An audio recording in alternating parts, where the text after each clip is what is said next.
कुलूबिहिम, अल्लाह रब्बुल आलमीन ने इनके दिलों पर मोहर लगा दी। वाला समअहिम, और इनके कानों पर भी अल्लाह रब्बुल आलमीन ने मोहर लगा दी। इनके दिलों पर मोहर लग गई, लाख इनको समझाओ ये समझने वाले नहीं हैं।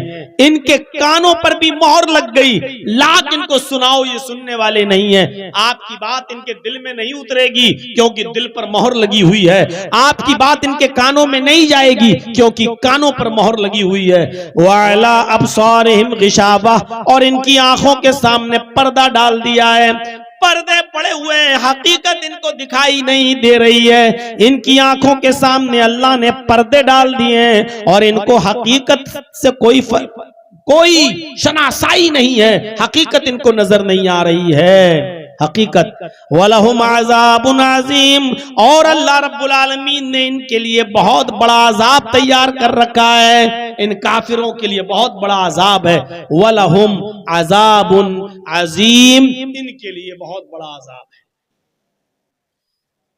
मोमिनों के लिए कहा ये अपने रब की हिदायत पर है और ये कामयाब हो रहे होने वाले हैं, और काफिरों के लिए क्या कहा?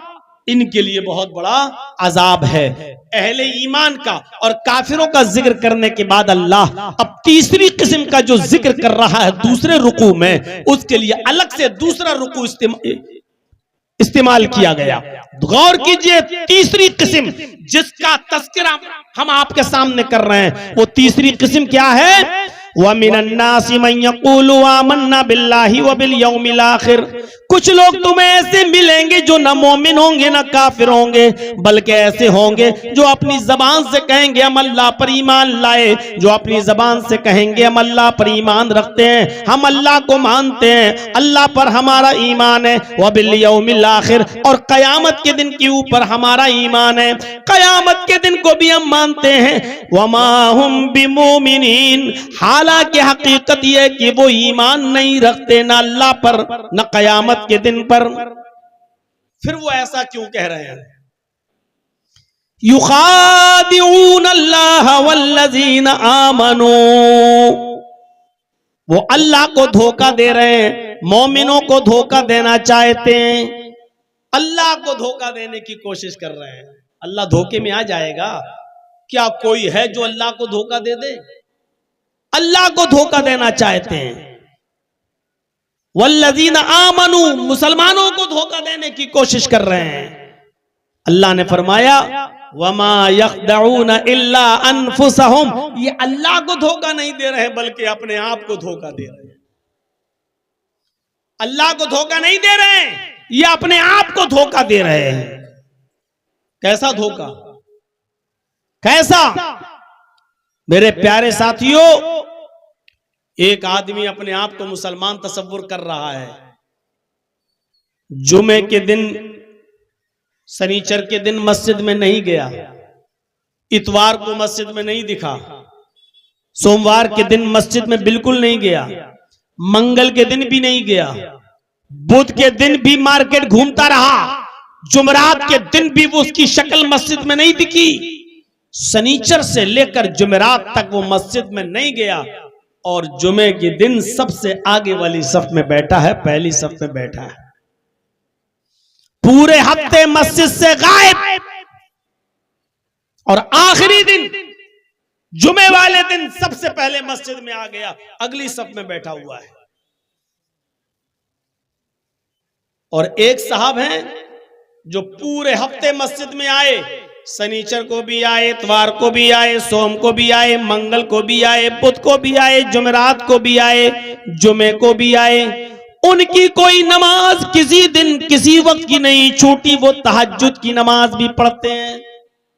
अब गौर कीजिएगा, जो पांचों वक्त का नमाजी है और तहज्जुद की भी नमाज पढ़ रहा है, वो अपने आप को कह रहा है मैं मुसलमान हूं, और जो सिर्फ जुमे के दिन की नमाज पढ़ रहा है वो भी कह रहा है मैं मुसलमान। गौर कीजिए आप, जर्जीस साहब शनिचर को मस्जिद में नहीं गए, इतवार को नहीं गए, सोमवार को नहीं, मंगल को नहीं, बुध को नहीं, जुमेरात को नहीं, और जुमे को अगली सफ में बैठे हैं। और जर्जीस साहब के बगल में जो आदमी नमाज पढ़ रहा है वो पांचों वक्त का नमाजी है और एक वक्त की भी नमाज नहीं छूटती, और तहज्जुद गुजार भी है। अब वो आदमी सोच रहा है कि यार ये जर्जी साहब तो सिर्फ जुमे जुमे मस्जिद में आते हैं, फिर भी मुसलमान हैं, और हम तो 5 वक्त की नमाज पढ़ते हैं, तहज्जुद तक की पढ़ते हैं, हम भी मुसलमान हैं। और जब पूरे हफ्ते मस्जिद में ना आकर सिर्फ जुमे के दिन ही मस्जिद में आ जाएं और नमाज पढ़ लें, तब भी हम मुसलमान रहेंगे, तो फिर हमें पूरे हफ्ते मस्जिद में आने की जरूरत क्या है? मेरे बगल में कोई ऐसा आदमी नमाज पढ़ने लगे जुमे की, अब मैं सोच रहा हूं यार ये आदमी सिर्फ जुमे के दिन नमाज पढ़ने आता, फिर भी मुसलमान है, और हम 5 टाइम की नमाज पढ़ते हैं और तहज्जुद भी पढ़ते हैं, तब हम मुसलमान हैं। अगर एक टाइम की नमाज सिर्फ जुमे के दिन मस्जिद में आ जाने से हमारा इस्लाम बाकी है, हमारा ईमान बाकी है, हम पक्के मुसलमान बन सकते हैं, तो हमें 5 वक्त की नमाज पढ़ने की क्या जरूरत है? हमें तहज्जुद की नमाज में उठने की क्या जरूरत है? हमें सर्दियों में ठंडे पानी से वुजू बनाने की क्या जरूरत है? मेरे भाइयों, अब हम ये सोच रहे हैं हमें क्या जरूरत है? जब ये आदमी सिर्फ जुमे के दिन नमाज पढ़कर मुसलमान है, तो फिर हमें भी जुमे ही जुमे नमाज पढ़ लेना चाहिए, हमें 5 वक्त की क्या जरूरत है? हम धोखे में आ रहे हैं। लेकिन जो सच्चा मुसलमान होगा वो कभी धोखे में नहीं आएगा। जो पक्का मुसलमान होगा वो कभी धोखे में नहीं आएगा। वो क्या कहेगा?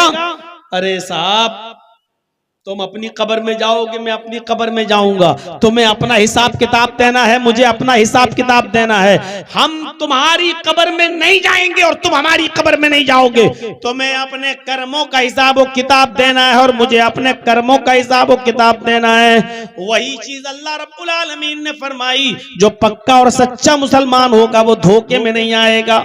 ये अल्लाह को धोखा दे रहा है, सोच रहा कि अल्लाह धोखे में आ जाएगा। देख अल्लाह शनिचर को नहीं आया, इतवार को नहीं, सोमवार को नहीं, मंगल को नहीं, बुध को नहीं, जुमेरात को, लेकिन जुमे को आ गया। देख मैं मुसलमान हूं, मैं जुमे को। अल्लाह को धोखा देने की कोशिश कर रहे हो, पक्के और सच्चे मुसलमानों को धोखा देने की कोशिश कर रहे हो। नहीं, अल्लाह ने कहा वमा यख्दऊना इल्ला अनफुसहुम, ये अपने आप को धोखा दे रहा है, अल्लाह को नहीं, मोमिनों को नहीं, अपने आप को धोखे में रखा हुआ है। ये समझ रहा है कि लोग हमें मुसलमान समझ रहे हैं, जबकि अल्लाह के रजिस्टर में ये आदमी मुसलमान नहीं है।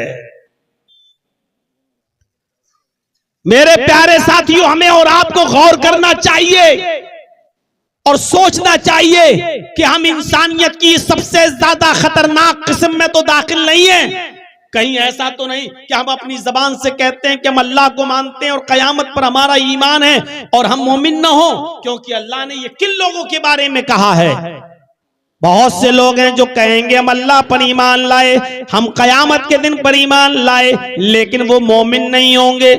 ये अल्लाह को धोखा दे रहे हैं, ये मोमिनों को धोखा दे रहे हैं। वमा यख्दऊना इल्ला अनफुसहुम, हालांकि अपने आप को धोखा दे रहे हैं। वमा यशऊरून, और इनको पता नहीं कि ये किसको धोखा दे रहे हैं। वमा यशऊरून, इनको इस बात का इल्म नहीं कि ये किसको धोखा दे रहे हैं। फी कुलूबिहिम मरज़ुन फज़ादहुमुल्लाहु मरज़ा, फी कुलूबिहिम मरज़ुन, इनके दिलों में शक की बीमारी है। फज़ादहुमुल्लाहु मरज़ा, तो अल्लाह ने उस बीमारी को और बढ़ा दिया। शक की बीमारी है, पता नहीं, नमाज नहीं पढ़ेंगे कब्र में अजाब होगा, ये नहीं करेंगे तो कब्र में अजाब, पता नहीं कब्र में अजाब होता भी है या नहीं होता, मरेंगे तब देखा जाएगा। हमारे सामने कितने लोग मर जाते हैं, कितने लोगों को कब्र में दफन किया जाता है, कहां किसी कब्र से चीखने और चिल्लाने की आवाज आती है? अगर कब्र में अजाब होता है तो किसी के रोने और चीखने की आवाज क्यों नहीं आती है? पता नहीं अजाब होता भी है या नहीं होता। ये मुल्ला मौलवी ऐसे ही चिल्लाते फिरते हैं, इनके दिलों में बीमारी है शक की। इसी वजह से ये नेक अमल, अच्छे अमल नहीं कर रहे हैं। क्यों? फी कुलूबिहिम मरज़ुन, इनके दिलों में बीमारी है। फज़ादहुमुल्लाहु मरज़ा, तो अल्लाह ने उस शक की बीमारी को और बढ़ा दिया है। करते रहो शक, मरते रहो इस बीमारी में और ज्यादा। मेरे भाइयों, इंसानियत की इस तीसरी खतरनाक किस्म का नाम है मुनाफिक। तीसरी खतरनाक किस्म का नाम है मुनाफिक। और अल्लाह के नबी जनाब मोहम्मद रसूलुल्लाह सल्लल्लाहु अलैहि वसल्लम ने उसकी पहचान ये कहकर और बढ़ा दी है और बता दी है कि ऐसा शख्स उसके अंदर तीन चीजें पाई जाएंगी, तब आप यकीन कर लेना कि ये पक्का मुनाफिक है। और वो तीन चीजें क्या हैं? आयतुल मुनाफिकी सलास, तीन चीजें जिसके अंदर पाई जाएंगी वो मुनाफिक। वो क्या है? आयतुल मुनाफिकी सलास, तीन चीजें बताई। पहली चीज, इज़ा हद्दसा कज़ब, जब वो बात करेगा तो झूठ बोलेगा। मुसलमानों गौर करना, ये सिफत हमारे अंदर पाई जाती है या नहीं पाई जाती? इज़ा हद्दसा कज़ब, जब वो बात करेगा तो झूठ बोलेगा, पहली चीज। वइज़ा वादा अखलफ, जब वादा खिलाफी, जब किसी से वादा करेगा तो वादा खिलाफी करेगा, उस वादे को पूरा नहीं करेगा, ये दूसरी सिफत। और तीसरी सिफत, वइज़ा तुमिना खान, जब उसके पास अमानत रखी जाएगी तो अमानत में खयानत करेगा, ये तीसरी सिफत उसके अंदर पाई जाएगी। इन तीन सिफतों के अलावा अल्लाह के नबी सल्लल्लाहु अलैहि वसल्लम ने फरमाया, अरबउम मन कुन्न फीही कान फीही खसलतम मिनन निफाक। अल्लाह के नबी ने फरमाया चार चीजें जिसके अंदर पाई जाएंगी, एक हदीस में तीन और एक हदीस में चार। उसमें वइज़ा खासमा फजरा भी आया है, जब वो किसी से लड़ेगा, झगड़ा करेगा तो गाली देगा, फिस्को फजूर बकेगा, मुंह से उल्टे सीधे और गाली वाले जुमले इस्तेमाल करेगा। अल्लाह के नबी सल्लल्लाहु अलैहि वसल्लम ने फरमाया कि चार चीजें जिसके अंदर पाई जाएंगी, एक हदीस में तीन और एक हदीस में चार। और एक बात याद रखिएगा, जिस हदीस के अंदर अल्लाह के नबी ने तीन चीजें बताई कि तीन चीजें जिसके अंदर पाई जाएंगी, तीन चीजें, वो पक्का मुनाफिक होगा। इन तीनों में से अगर एक चीज पाई गई तो 1/3 मुनाफिक, दो चीजें पाई गई तो 2/3 मुनाफिक, और तीनों चीजें पाई गई तो पक्का मुनाफिक। और अल्लाह के नबी ने फरमाया, व इन सामा व सल्ला व ज़अमा अन्नहु मुस्लिम, अगरचे वो कितना भी बड़ा रोजेदार हो और कितना ही वो नमाजें पढ़ता हो और अपने आप को कितना बड़ा मुसलमान समझता हो, उसके मुसलमान समझ लेने से, उसकी नमाजें पढ़ लेने से, उसका रोजेदार हो जाने से कोई फर्क नहीं पड़ता है। उसके रोजे किसी काम के नहीं, उसकी नमाजें किसी काम की नहीं, उसका अच्छा अमल किसी काम का नहीं, अगर ये तीन चीजें उसके अंदर पाई जा रही हैं तो। वो तीन चीजें क्या हैं? पहली चीज, इज़ा हद्दसा कज़ब, जब बात करेगा तो झूठ बोलेगा। आज झूठ हमारी रग रग में पड़ा हुआ है। छोटी सी दुकान भी अगर हम चलाते हैं तो बगैर झूठ के नहीं चल सकती आज हमारी। और आप तो बहुत बड़ी बात हो गई दुकान। आइए, रमजान के महीने में जितना चंदा करने वाले जाते हैं मदरसों का, गौर करो, हम लोग देखते हैं यूपी में भी चंदा करने आते हैं लोग, और मदरसों का चंदे में भी क्या कहेंगे, हमारे मदरसे में 300 बच्चे बाहर के पढ़ते हैं। मैंने खुद ऐसे लोगों के ऐलानात सुने हैं जिनके मदरसों में मैं जा चुका हूं, जहां 50 बच्चे भी बाहर के नहीं हैं, लेकिन फिर भी मदरसे का चंदा करने वाला मुचन्निद ऐलान करके कहता है कि हम ऐसे मदरसे से आए हैं, हमारे यहाँ 300 बच्चे पढ़ते हैं, जिनके क़याम और ताम का इंतजाम मदरसा करता है, खुद उठाता है, मदरसा उनका कफील है, जिम्मेदार है। कभी कभी ऐलान सुनकर मुझे हंसी आ जाती है। छुपाता हूं, लेकिन क्या कहें, इनको पकड़ भी नहीं सकता, इनको बेइज्जत भी नहीं कर सकता। अगर इनके ऊपर गिरफ्त कर ली जाए, पकड़ लिया जाए, तो बेचारे ये मदरसे फिर बंद होने की कगार पे आ जाते हैं। मेरे भाइयों, एक अच्छा काम करने वाले लोग जो दीन का दीनी मदरसे चलाते हैं, उस पर भी झूठ बोल के चंदा लिया जा रहा है। फिर आप दुकान चलाने वालों पर क्या एतबार करेंगे और क्या भरोसा करेंगे? आप तसव्वुर करें, आप झूठ आज हमारी रग रग में समा चुका है। और अल्लाह के नबी कहते चाहे कितना नमाजें पढ़ लो और चाहे कितने वह इंसामा रोजेदार हो, वसल्ला नमाजी बन जाओ, वज़ामान नहु मुस्लिम और अपने आप को पक्का मुसलमान समझने लगो, लेकिन तुम्हारे समझने से और तुम्हारे नमाज पढ़ने और रोजा रखने से कुछ नहीं होगा। 1/3 मुनाफिक। ये निफाक हमारे अंदर रच गया और बस गया। हम जरा तसव्वुर करें, इमाम अहमद इब्ने हंबल के उस्ताज अपना वाकया बयान करते हैं और यह वाकया तबकात हनाबिला के अंदर आपको मिलेगा। इमाम अहमद इब्ने हंबल के उस्ताज अपना वाकया नकल करते हैं और कहते हैं कि एक मर्तबा इमाम अहमद इब्ने हंबल ने अपने उस्ताद का वाकया नकल किया और कहा कि मेरे उस्ताद मोहतरम एक मर्तबा किसी जंगल से गुजर रहे थे और उन्होंने एक मरी हुई टिड्डी के टुकड़े को देखा जो जमीन पर पड़ा हुआ है। टिड्डी तो आप समझते ही होंगे, हम लोगों ने भी पढ़ा है, लेकिन देखा कभी नहीं है टिड्डी की होती कैसी है। बस इतना जानता हूं कि 2 मुर्दा चीजें हलाल हैं।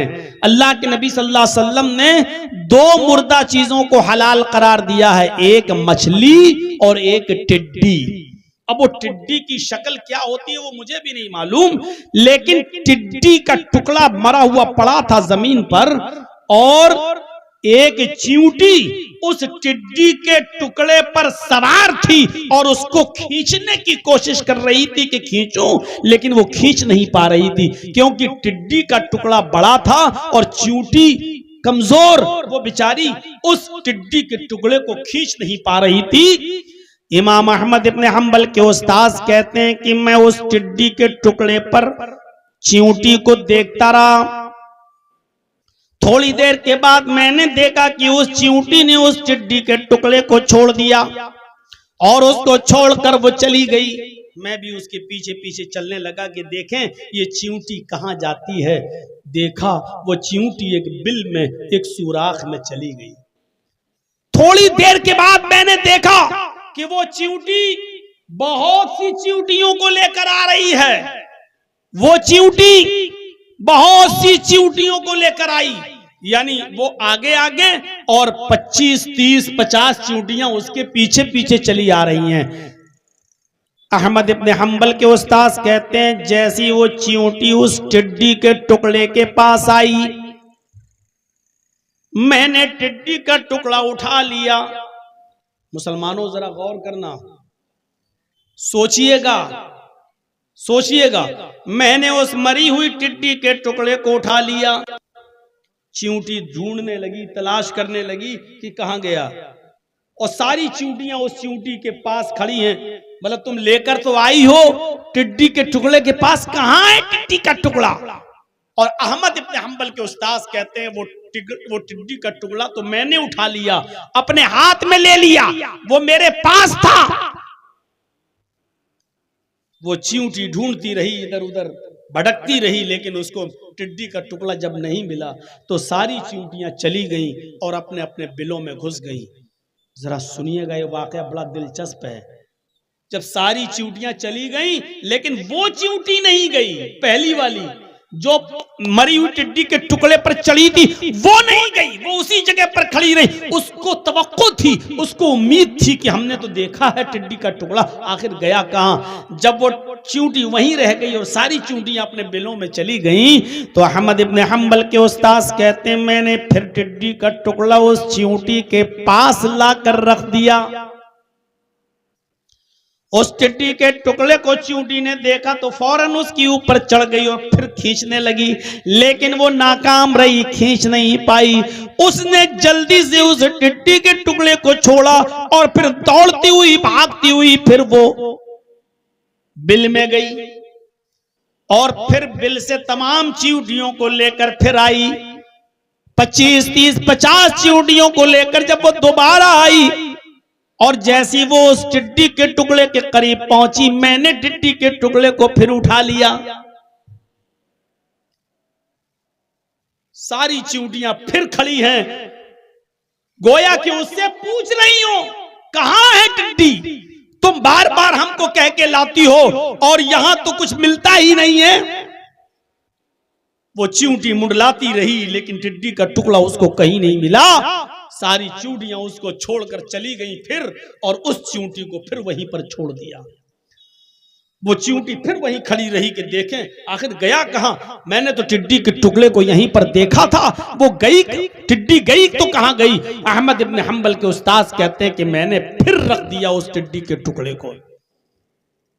वो चींटी फिर उसको खींचने लगी और जब नहीं खींच पाई तो तीसरी बार गई और बिल से बहुत सी चींटियों को लेकर आई। जब वो चींटियां तीसरी बार आई, मैंने टिड्डी के टुकड़े को फिर उठा लिया कि देखें ये चींटियां क्या करती हैं।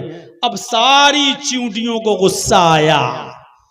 अहमद इब्न हंबल के उस्ताद कहते हैं मैंने अपनी आंखों से देखा कि सारी चींटियां उस एक चींटी पर जो बार बार बुला बुला कर ला रही थी उन चींटियों को, उसके ऊपर टूट पड़ी और उस चींटी को मार डाला, उसके पैर उखाड़ दिए, उसका सर तन से जुदा कर दिया, उस चींटी को मार डाला, उस चींटी के टुकड़े टुकड़े कर दिए। इमाम अहमद इब्न हंबल के उस्ताद कहते हैं कि एक चींटी की जान मेरी वजह से गई। मैं टिड्डी के टुकड़े को उठा लेता था, मेरी वजह से एक चींटी की जान गई, वो एक अलग बात है, लेकिन मैंने ये अंदाजा लगाया, मैंने ये सोच लिया कि झूठ चींटियों के अंदर भी बुरा समझा जाता है, झूठ को चींटियां भी पसंद नहीं करती हैं और झूठ चींटियों के अंदर भी महबूब नहीं माना गया है। और एक झूठी चींटी को भी चींटियां अपने मुआशरे में, अपने समाज में जिंदा नहीं रहने देती हैं। झूठी चींटी पर सारी चींटियां चढ़ बैठी और उसको मार डाला। नौजवानों सोचो, मेरे साथियों समझो कि एक झूठ चींटियों के अंदर भी कितना गलत है कि चींटियां भी किसी झूठी चींटियों को अपने समाज में नहीं रहने देती। लेकिन हमारे समाज में तो जो जितना बड़ा झूठा होगा उतना बड़ा नेता होगा हमारे समाज में, और जो सबसे अच्छा झूठ बोल ले वो सबसे बड़ा नेता माना जाएगा। और आप अच्छी तरीके से जानते हैं कि इस वक्त सबसे बड़ा झूठा कौन है, उसका नाम लेने की जरूरत भी नहीं है, और इसीलिए मैंने चैनल वालों को बंद करता हूं। मैंने नाम भी नहीं लिया, लेकिन ये थंबनेल बनाकर अभी तक नाम भी डाल देते और कल अपनी दुकान चलाने के लिए लिख भी देते कि मौलाना ने इस देश के प्रधानमंत्री को कहा सबसे बड़ा झूठा, और मोदी की तस्वीर भी बना देते और मेरा भी फोटो लगा देते, क्योंकि इनकी दुकान इन चैनल वालों की इसी से चल रही है।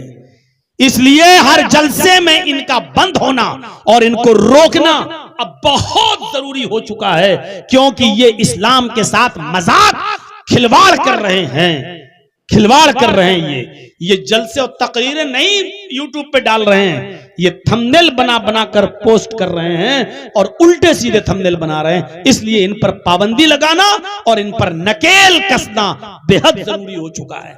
तो मेरे प्यारे साथियों, आप देख रहे हैं जो शानदार झूठ बोल ले, जो खूबसूरत झूठ बोल दे, उसको सबसे बड़ा सियासी और राजनीतिक और पॉलिटिकल इंसान माना जाता है, उसको सबसे बड़ा नेता माना जाता है, जो जितना अच्छा और जितना शानदार झूठ बोलता है। झूठ चींटियों के अंदर भी बुरा समझा गया।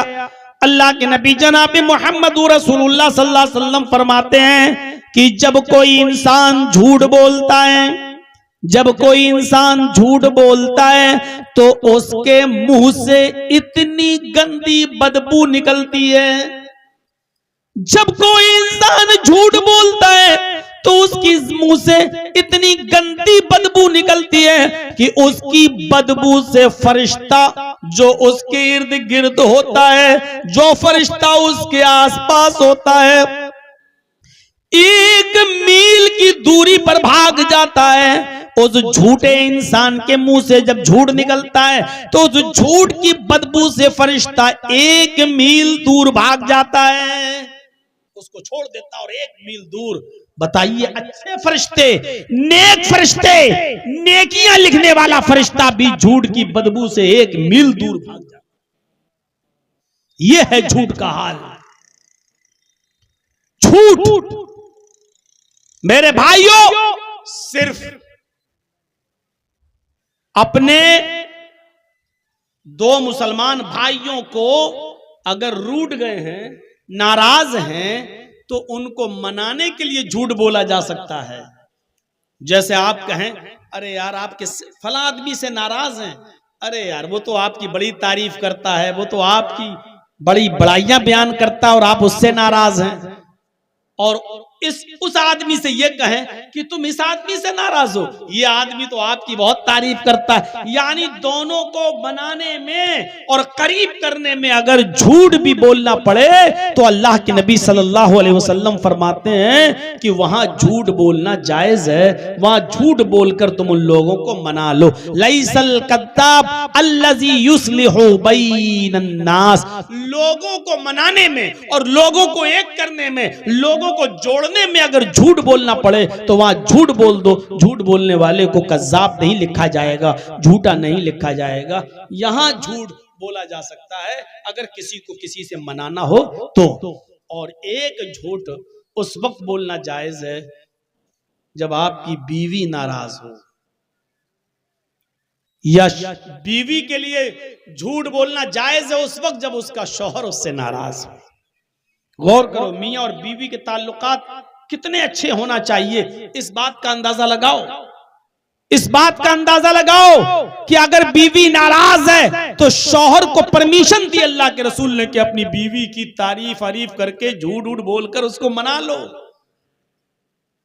भले ही चुड़ैल लग रही हो लेकिन कह दो कि बहुत खूबसूरत लग रही हो, माशाअल्लाह जम रही हो, क्या आज तुम्हारे चेहरे पे रौनक है, मिसालें दो, कितनी प्यारी लग रही हो, वाह आज तो तुम लाइट मार रही हो, चमक रही हो। चाहे भले ही वो चुड़ैल सी लग रही हो लेकिन झूठ बोल के उसको मना लो, आपका कुछ नहीं बिगड़ेगा। ऐसे मौके पर शरीयत ने इजाजत दी है कि आप अपनी बीवी को मनाने के लिए और उसको राजी करने के लिए भी झूठ बोल सकते हो तो बोलो, क्योंकि शैतान को सबसे ज्यादा खुशी कब होती है, जब वो मियां और बीवी के दरमियान नाराजगी पैदा करके तलाक तक की नौबत लाता है, तब शैतान को सबसे बड़ी खुशी होती है। अल्लाह के रसूल ने शैतान की खुशी पर हथौड़ा मारते हुए फरमाया कि अगर तुम्हारे झूठ बोलने से तुम्हारी बीवी राजी हो रही हो तो उसको मना लो, और बीवी को इजाजत दी कि अगर तुम्हारे झूठ बोलने से शौहर खुश हो रहा है तो अपने शौहर को राजी कर लो, अपने शौहर को मना लो।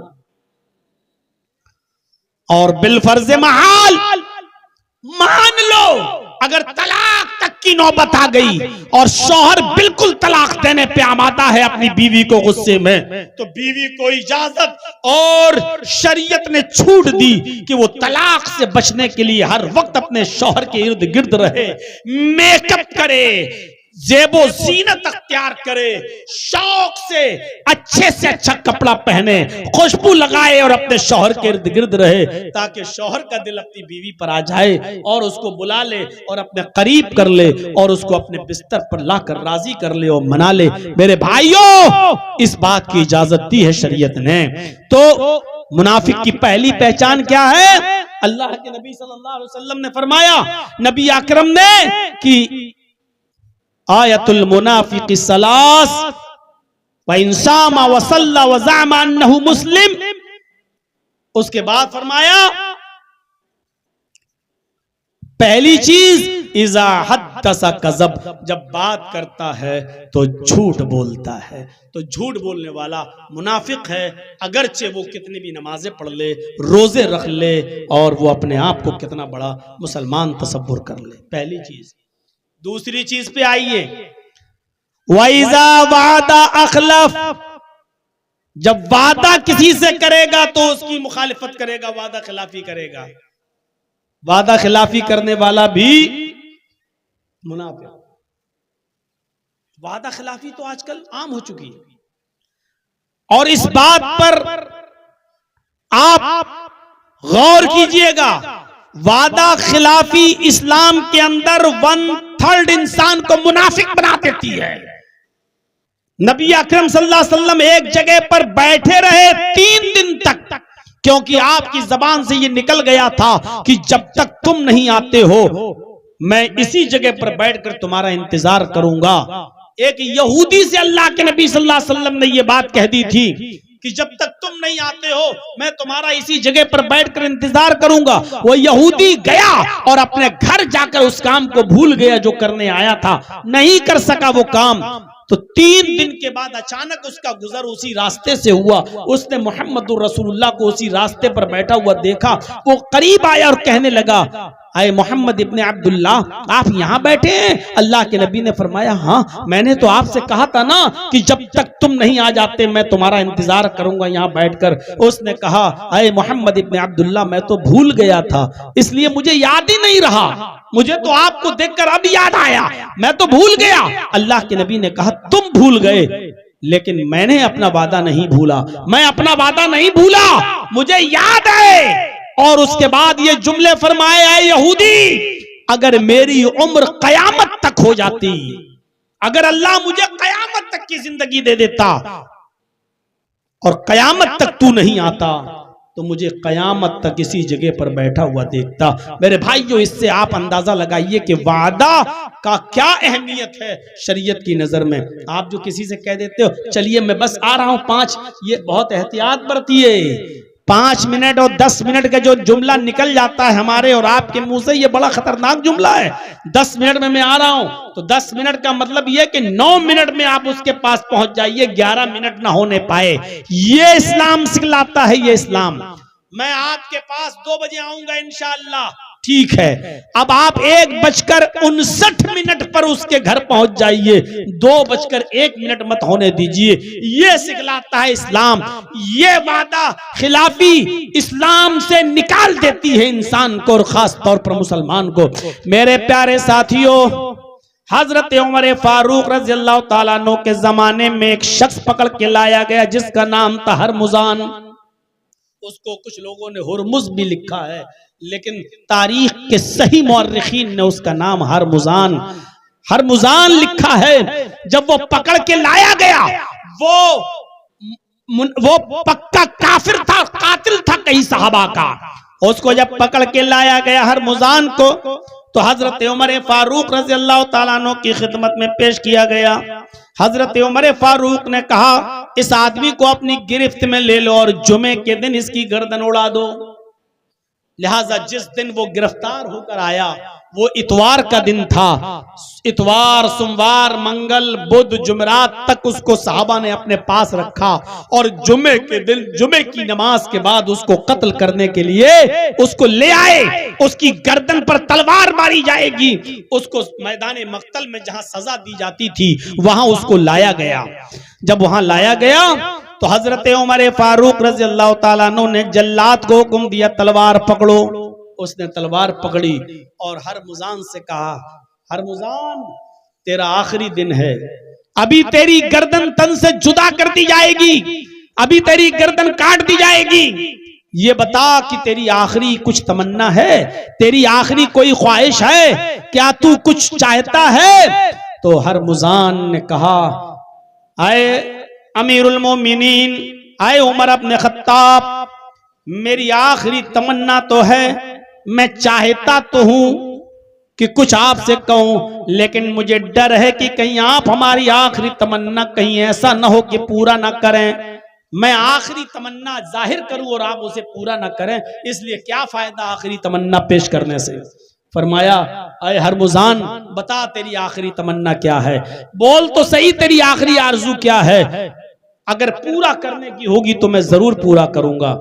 उसने कहा, अमीरुल मोमिनीन मेरी आखिरी तमन्ना बहुत छोटी है और आप उसे पूरा कर भी सकते हैं, लेकिन मुझे डर ये लगता है कि कहीं ऐसा ना हो कि आप मेरी उस छोटी सी तमन्ना भी पूरी न करें। कहा, अच्छा बता तो सही तेरी आखिरी तमन्ना क्या, मैं पूरी करूंगा, अगर पूरी करने की होगी तो मैं पूरी करूंगा।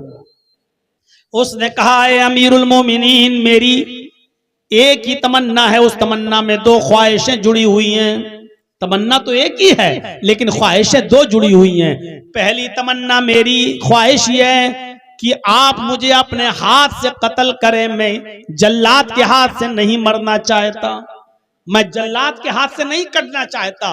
तलवार आप उठाएं, इसलिए कि आप जब किसी की गर्दन पर तलवार चलाते हैं तो आपका हाथ हिलता डुलता नहीं है, और एक ही दफे में उसकी गर्दन तन से जुदा हो जाती है, वो फंसती नहीं है, वो कहीं अटकती नहीं है, और एक ही बार में आप जिसको कत्ल करते हैं उसकी गर्दन तन से जुदा हो जाती है। तो मैं चाहता हूं कि आप मुझे कत्ल करें। और दूसरी तमन्ना यह है कि मैं कत्ल होने से पहले एक गिलास पानी, एक प्याला पानी पीना चाहता हूं। मैं चाहता हूं कि वो पानी का प्याला आप लेकर आएं, आपके हाथ का दिया हुआ पानी मैं पीना चाहता हूं, वो पानी आप मुझे अपने हाथ से ला कर दें। हजरत उमर ने कहा चलो मरने तो जा ही रहा है, इसकी ख्वाहिश पूरी कर देता हूं। तलवार अपने हाथ में ले ली और चले गए, बाल्टी कुएं में डाली, पानी खींचा और एक प्याले में पानी भरकर लाए और अपने हाथ से हरमुजान को वो पानी दे दिया। आए हरमुजान